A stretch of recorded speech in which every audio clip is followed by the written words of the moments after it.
Amalur is changing.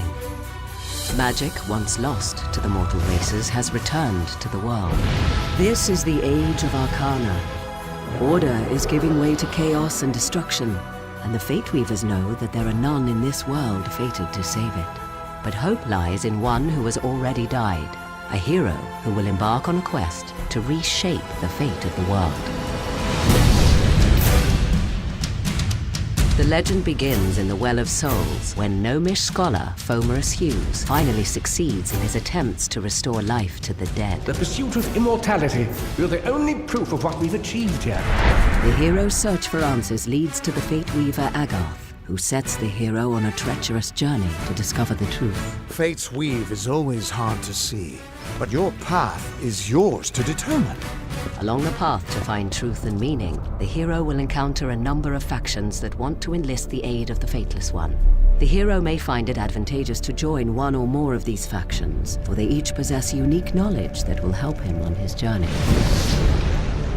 On the surface, the Travelers are a free-roaming society of entertainers and nomads living a carefree existence on the open road. Ain't no worries in Star Camp. Travelers are the way life should be for a bloke in these lands. However, they are from a lineage of the finest thieves that ever walked Amalur, and becoming one of the Travelers allows the hero to buy and sell stolen goods, as well as delve into the fine arts of stealth, crime, and subterfuge. I can part with the daggers for half of what I was asking. I'd rather not get on the bad side of the Travelers.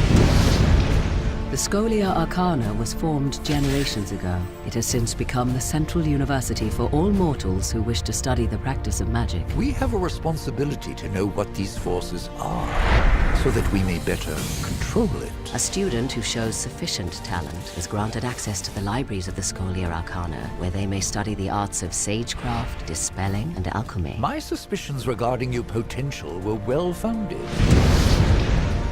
The once proud and noble warriors of the Warsworn are now known as the finest and fiercest hired swords in the Phalanx. A mercenary sells a sword without honor. The Warsworn sell honor armed for battle. The name of the Warsworn strikes fear into the hearts of enemies throughout the land.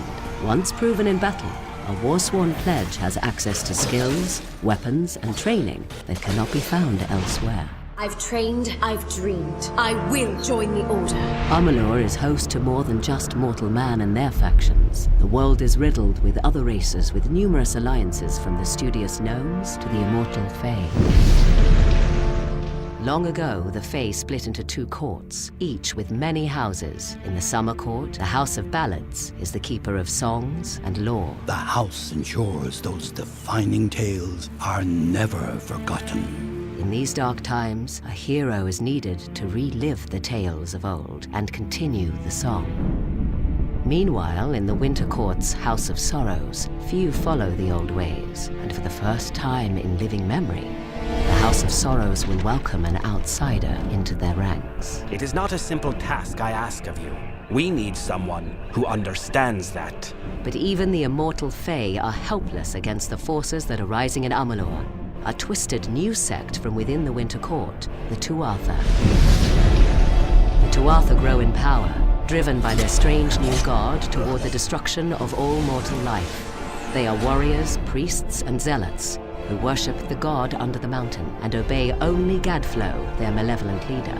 For the first time in the history of the world, Fae have marched to war against the young races, and after a long decade of conflict, it seems that the Tuatha will emerge victorious. The rise of magic has upset the balance in Amalur, and the world teeters on the brink of chaos. Death has freed the hero from the bounds of fate, but there is a treacherous journey ahead for the Fateless One. With divided factions and warrior insurgents with their own agendas, the escalation of pure evil in the war-torn land will challenge and ultimately shape the hero's destiny.